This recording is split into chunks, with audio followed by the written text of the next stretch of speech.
Quantum संख्याएं क्या होती है? परमाणु में इलेक्ट्रॉन कहाँ पर होता है? कक्षा या कोश में होता है? कोश के अंदर इलेक्ट्रॉन कहाँ पर होता है? उपकोश में होता है। और उपकोश में इलेक्ट्रॉन कहाँ पर होता है? कक्षक में होता है। एक कक्षक में अधिकतम कितने इलेक्ट्रॉन होते हैं? 2 इलेक्ट्रॉन होते हैं जो घूमते रहते हैं। इन सभी के बारे में जानकारी के लिए 4 संख्याओं की आवश्यकता होती है जिनको क्वांटम संख्या कहते हैं। सबसे पहली क्वांटम संख्या मुख्य क्वांटम संख्या, जिसे n से दर्शाते हैं और यह कक्षा के बारे में जानकारी देती है। दूसरी क्वांटम संख्या जिसे दिगंशीय क्वांटम संख्या कहते हैं और इसे L से दर्शाते हैं।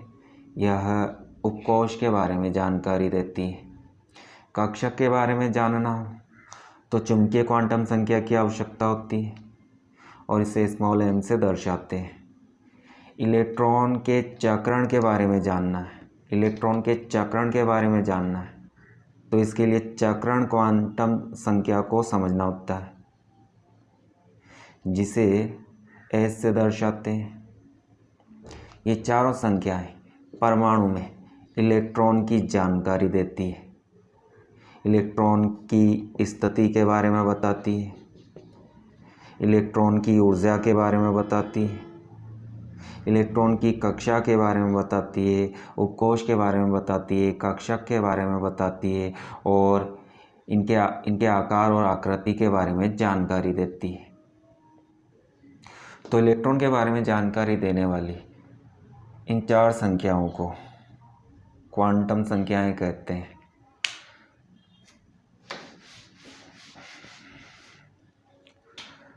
नंबर 1 मुख्य क्वांटम संख्या, जिसे n से दर्शाते हैं। यह संख्या कक्षा के बारे में जानकारी देती है और इसका मान, इस n का मान या मुख्य क्वांटम संख्या का मान 1 2 3 4 5 6 7 होता है, परंतु इसका मान अनंत माना जाता है। अभी तक ज्ञात तत्वों में 7 कक्षाएं होती हैं, परंतु कक्षाओं की संख्या अनंत मानी जाती है। प्रथम कक्षा, द्वितीय कक्षा, तृतीय कक्षा, इन कक्षाओं को, इन मानों को K, L, M, N, O, P, Q से दर्शाते हैं।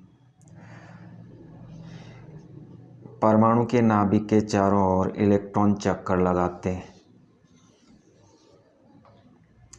इलेक्ट्रॉन के इस वृत्ताकार रास्ते को कक्षा कहते हैं। नाभिक के पास प्रथम कक्षा होती है, उसके बाद द्वितीय कक्षा, फिर तृतीय कक्षा, इस तरह से 4 5 6 7 कक्षाएं होती है। प्रथम कक्षा को K, द्वितीय कक्षा को L, तृतीय कक्षा को M लिखते हैं।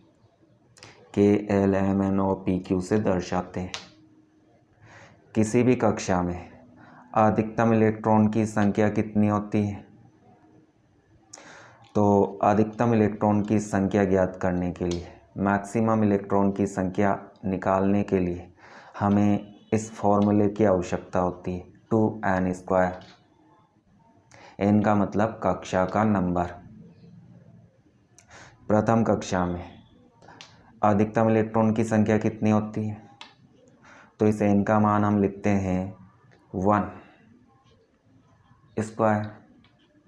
इसे हल करते हैं तो 2 आता है। प्रथम कक्षा में अधिकतम कितने इलेक्ट्रॉन चक्कर लगाते हैं? 2। द्वितीय कक्षा में अधिकतम इलेक्ट्रॉन की संख्या, तो इस n के स्थान पर हम लिखते हैं 2 का स्क्वायर। तो 2 का स्क्वायर कितना होता है? 4। द्वितीय कक्षा में अधिकतम इलेक्ट्रॉन की संख्या 8 होती है। तृतीय कक्षा में अधिकतम इलेक्ट्रॉन की संख्या कितनी होती है? तो इस n के स्थान पर हम 3 लिखते हैं।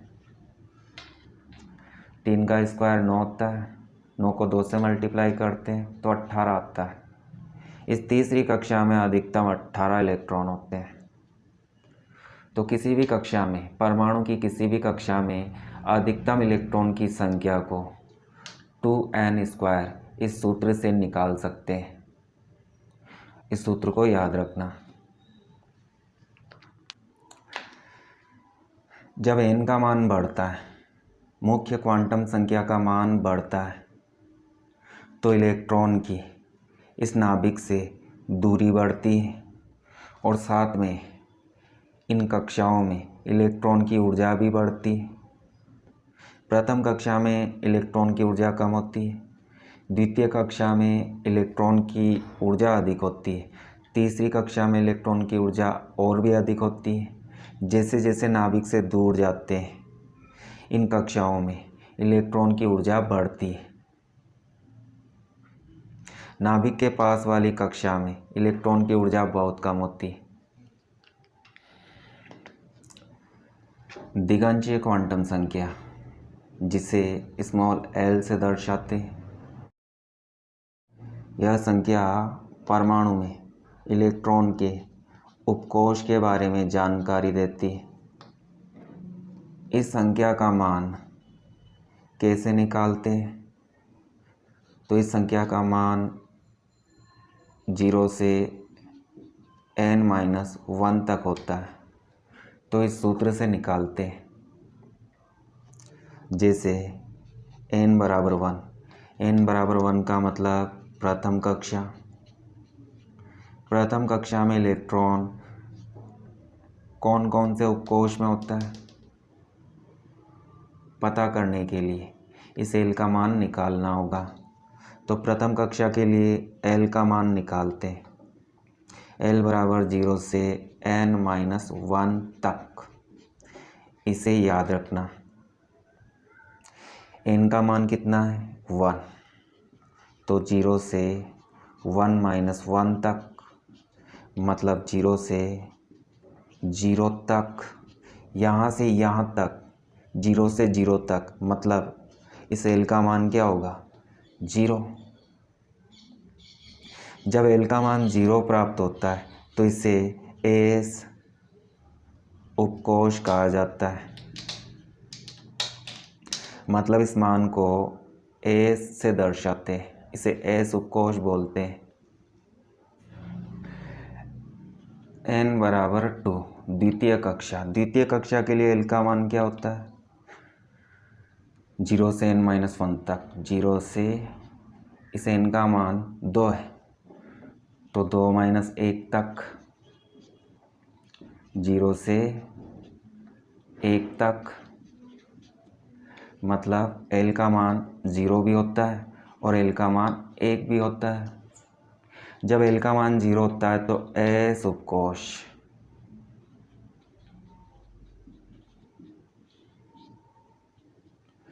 और जब l का मान 1 होता है तो इसका मतलब है p उपकोष।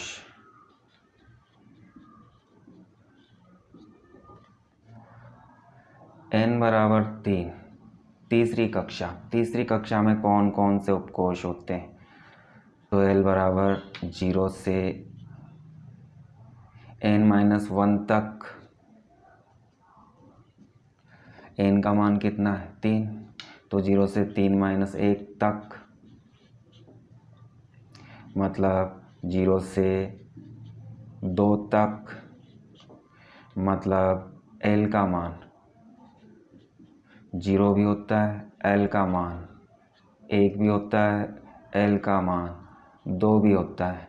0 से लेकर 2 तक, मतलब 0, 1, 2, यहाँ तक l का मान होता है। तीसरी कक्षा के लिए l के 3 मान होते हैं, 0, 1, 2। जब 0 होता है तो s उपकोष, और जब 1 होता है तो p उपकोष, और जब l का मान 2 होता है तो इसका मतलब है d उपकोष। और जब n का मान 4 होता है तो l का मान क्या होगा? l का मान 0 से 4-1 तक होगा, मतलब L बराबर 0 से 3 तक, मतलब L का मान 0 भी है, L का मान 1 भी है, L का मान 2 भी है, L का मान 3 तक है, 0 से 3 तक। तो L के मान 4 है 0 से लेकर 3 तक। जब L का मान 0 होता है तो S उपकोष, L का मान 1 होता है तो P उपकोष, L का मान 2 होता है तो D उपकोष, और L का मान 3 होता है तो F उपकोष। परमाणु की प्रथम कक्षा में केवल एक उपकोष होता है, S उपकोष, जिसे हम इस तरह से लिखते हैं 1s उपकोष, प्रथम कक्षा का S उपकोष।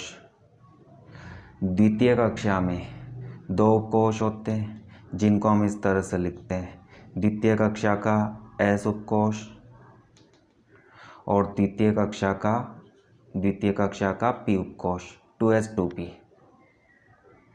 इसका मतलब है दूसरी कक्षा में S उपकोष होता है और दूसरी कक्षा में P उपकोष होता है।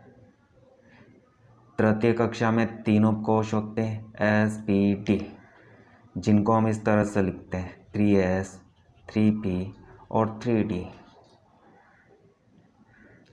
और चतुर्थ कक्षा में 4 उपकोष होते हैं जिनको हम इस तरह से लिखते हैं 4s, 4p, 4d और 4f। तो कक्षा का जो नंबर होता है उतने ही उस कक्षा में उपकोष होते हैं। n बराबर 1 में 1 उपकोष होता है, n बराबर 2 में 2 उपकोष होते हैं, n बराबर 3 में 3 उपकोष, 4 में 4 उपकोष। तो n बराबर 5, मतलब 5वीं कक्षा में कितने उपकोष होने चाहिए 5।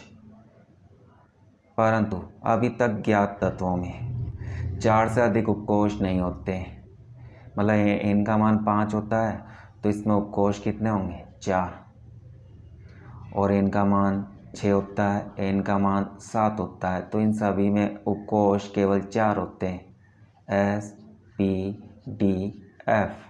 अभी तक ज्ञात तत्वों में 4 से अधिक उपकोष नहीं होते।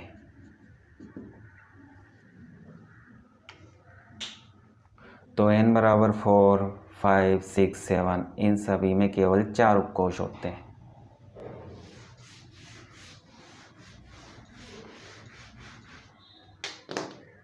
चुंबकीय क्वांटम संख्या, यह संख्या कक्षक के बारे में बताती है। परमाणु में वह स्थान जहाँ पर इलेक्ट्रॉन पाए जाने की संभावना अधिकतम होती है उस स्थान को कक्षक कहते हैं।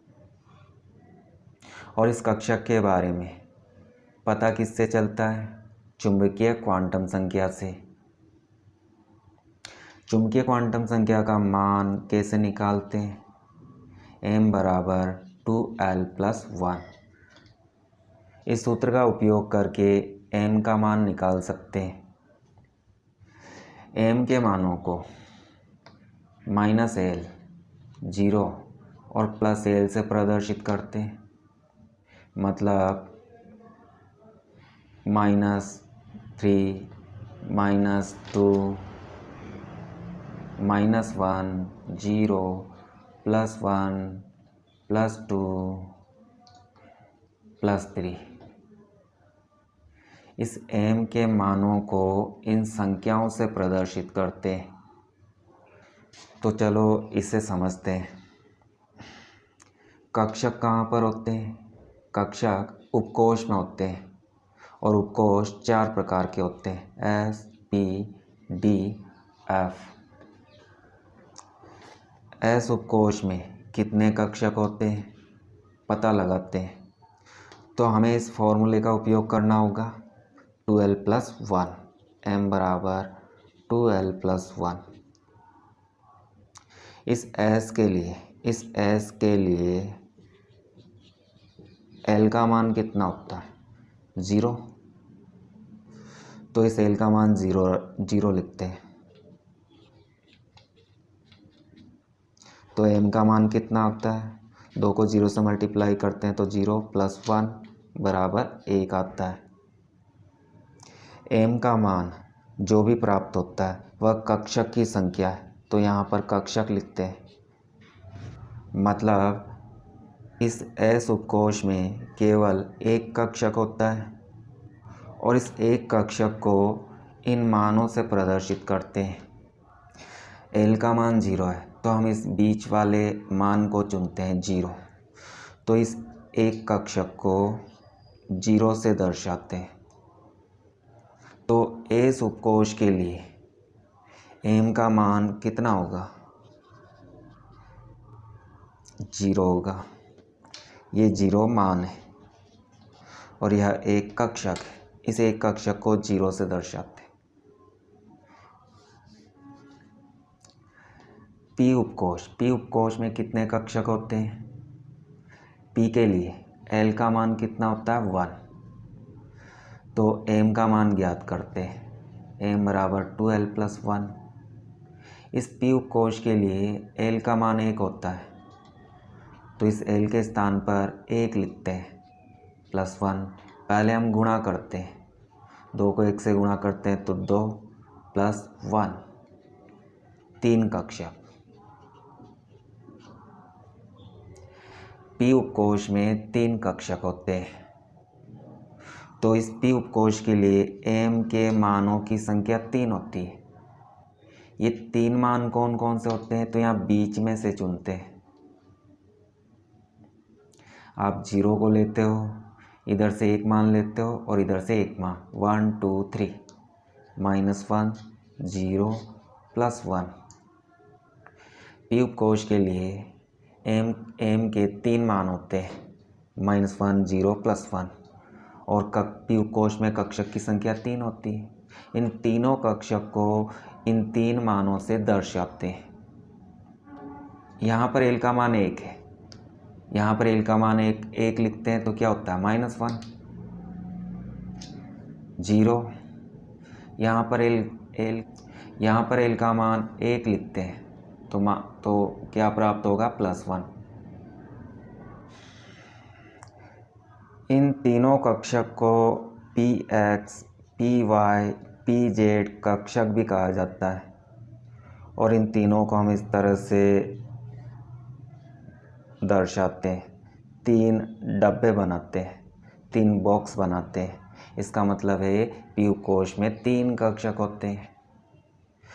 S उपकोष में केवल एक कक्षक होता है जिसे हम इस तरह से एक बॉक्स बनाकर दर्शाते हैं। D उपकोष में कितने कक्षक होते हैं, D उपकोष के लिए L का मान कितना होता है, 2, तो m का मान कितना होगा, 12 + 1। इस L के स्थान पर हम 2 लिखते हैं, 2 को 2 से मल्टीप्लाई करते हैं 4 + 1, 5 कक्षक। D उपकोष में 5 कक्षक होते हैं। D उपकोष के लिए L का मान कितना है, 2, तो इस L के स्थान पर हम 2 लिखते हैं। तो पहला कक्षक -2, तो दूसरा कक्षक -1 होगा, तीसरा कक्षक 0 होगा, चौथा कक्षक +1 होगा और पांचवा कक्षक इस L के स्थान पर 2 लिखते हैं तो +2 होगा। यहाँ से यहाँ तक मतलब ये 5 कक्षक, एक कक्षक 0, इधर के 2 कक्षक -1 -2 और इधर के 2 कक्षक +1 +2। इस तरह से इन पांचों कक्षक को इस तरह से इन मानों से दर्शाते हैं। तो m के 5 मान होते हैं। इसका मतलब है D उपकोष में 5 कक्षक होते हैं और इन पांचों कक्षक को 5 बॉक्स से भी दर्शाते हैं, 5 बॉक्स से दर्शाते हैं, मतलब 5 डिब्बे बना देते हैं। F उपकोष के लिए L का मान 3 होता है और m का मान 12 + 1। इस L के स्थान पर 3 लिखते हैं।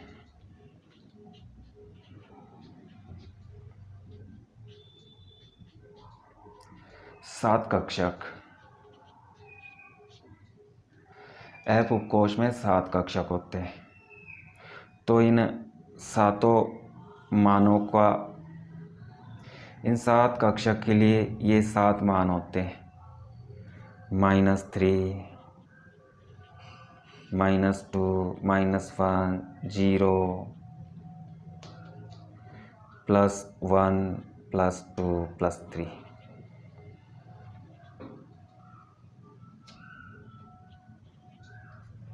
तो F उपकोष के लिए 7 मान होते हैं, मतलब 7 कक्षक होते हैं, और ये सातों मान -3, -2, -1, 0, +1, +2, +3 होते हैं। -3 से +3 तक होते हैं। L का मान 3 है, तो यहाँ पर हम लिखते हैं -3 और यहाँ पर लिखते हैं +3। तो -3 से +3 तक कुल 7 मान होते हैं, और इन सातों मानों के लिए 7 डिब्बे बनाते हैं।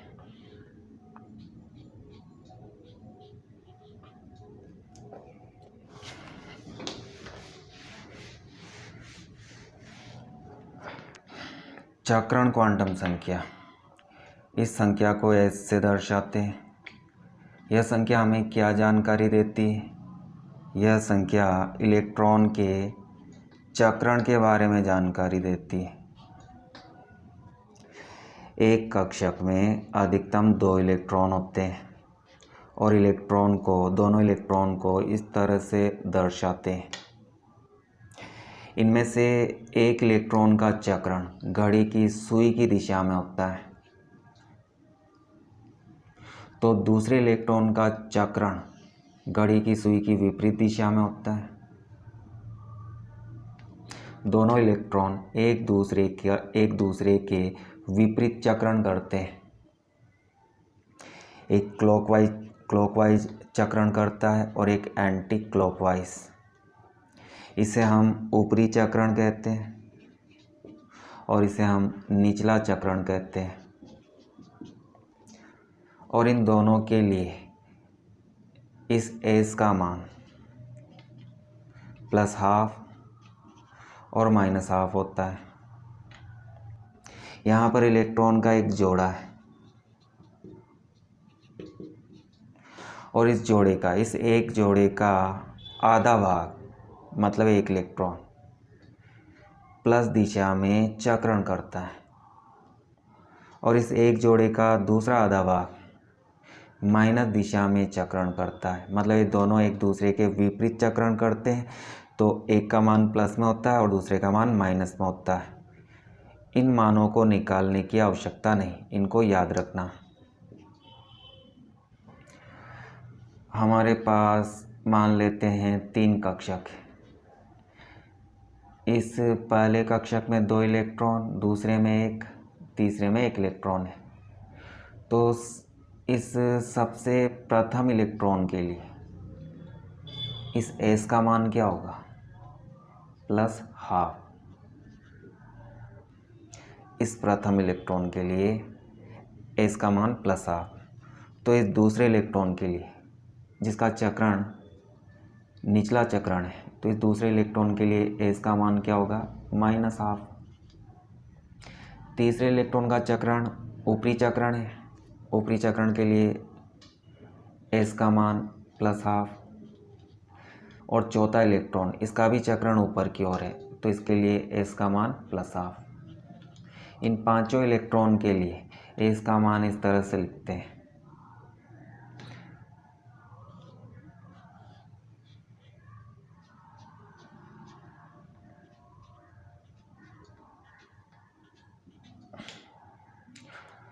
ऊपरी चक्र, प्रथम इलेक्ट्रॉन ऊपरी चक्रण, तो इसका मान +12। दूसरा इलेक्ट्रॉन निचला चक्रण, तो इसका मान -12। तीसरा इलेक्ट्रॉन जिसका चक्रण ऊपर की ओर है, +12। चौथा इलेक्ट्रॉन जिसका चक्रण नीचे है, -12। पांचवा, छठा और सातवां इलेक्ट्रॉन तीनों का चक्रण ऊपर है, तो इन तीनों के लिए S का मान +12 +12 +12 होगा। इस तरह से इलेक्ट्रॉन के लिए S का मान लिखा जाता है। अगर आपसे पूछा जाता है 2p3, इस 2p3 कक्षक के लिए n, l, m और s का मान लिखो, इनके मान क्या होंगे? तो आगे जो लिखा होता है वह मुख्य क्वांटम संख्या है जो कक्षा के बारे में बताती है, दूसरी कक्षा। तो n का मान कितना होगा? 2। और इस p के लिए l का मान कितना होता है? इस p के लिए l का मान 1 होता है। आप निकाल भी सकते हो, l का मान 0 से n-1 तक होता है। 0 से n का मान 2 है तो 2 - 1 तक, तो 0 से 1 तक, मतलब l का मान 0 भी है, l का मान 1 भी है। जब l का मान 0 होता है तो s, जब l का मान 1 होता है तो p। तो p के लिए l का मान कितना होगा? 1। m का मान निकालते हैं। वैसे आपको याद होगा p उपकोष में 3 कक्षक होते हैं, 3 कक्षक, और इन तीनों कक्षक को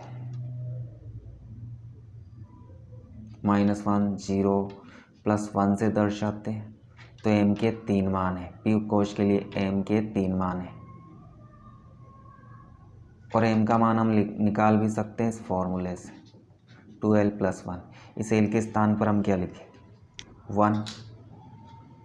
तो यहाँ 1 लिखते हैं तो क्या आता है? 2 + 1 3, 3 कक्षक, और तीनों कक्षक को इस तरह से प्रदर्शित करते हैं। s का मान कितना होगा? तो s का मान देखते हैं। p उपकोष में 3 कक्षक होते हैं तो हम 3 बॉक्स बनाते हैं, और इस p उपकोष में टोटल इलेक्ट्रॉन की संख्या कितनी है? 3। तो 3 इलेक्ट्रॉन को इन तीनों कक्षक में भरते हैं। जब भी किसी उपकोष में इलेक्ट्रॉन भरे जाते हैं तो पहले एक एक इलेक्ट्रॉन भरा जाता है और उसके बाद इलेक्ट्रॉन का जोड़ा बनाया जाता है। यहाँ पर 3 इलेक्ट्रॉन हैं तो यहाँ पर इस पहले कक्षक में 1 इलेक्ट्रॉन, दूसरे कक्षक में 1 इलेक्ट्रॉन, तीसरे कक्षक में 1 इलेक्ट्रॉन भरते हैं। अगर यहाँ पर 4 होता है तो एक एक इलेक्ट्रॉन भरने के बाद हम इलेक्ट्रॉन का जोड़ा बनाते हैं। यहाँ 5 होता तो यहाँ हम जोड़ा बना देते, और यहाँ 6 होता तो यहाँ पर हम जोड़ा बना देते, परंतु यहाँ पर इलेक्ट्रॉन की संख्या कितनी है? 3। इस बात को याद रखना, जब एक कक्षक में 2 इलेक्ट्रॉन होते हैं तो एक का चक्रण ऊपर होता है और दूसरे का नीचे, परंतु यहाँ पर तो एक कक्षक में केवल 1 इलेक्ट्रॉन होता है, और इन तीनों इलेक्ट्रॉन का चक्रण क्या होगा? ऊपरी चक्रण। तो इस इलेक्ट्रॉन के लिए इसका मान +12, इस इलेक्ट्रॉन के लिए +12, और इस इलेक्ट्रॉन के लिए +12 होगा। इन तीनों इलेक्ट्रॉन के लिए s का मान ये होगा। तो अगर आपसे पूछा जाता है कि 2p3 कक्षक के लिए n, l, m और s का मान लिखो, तो ये मान लिखना है आपको।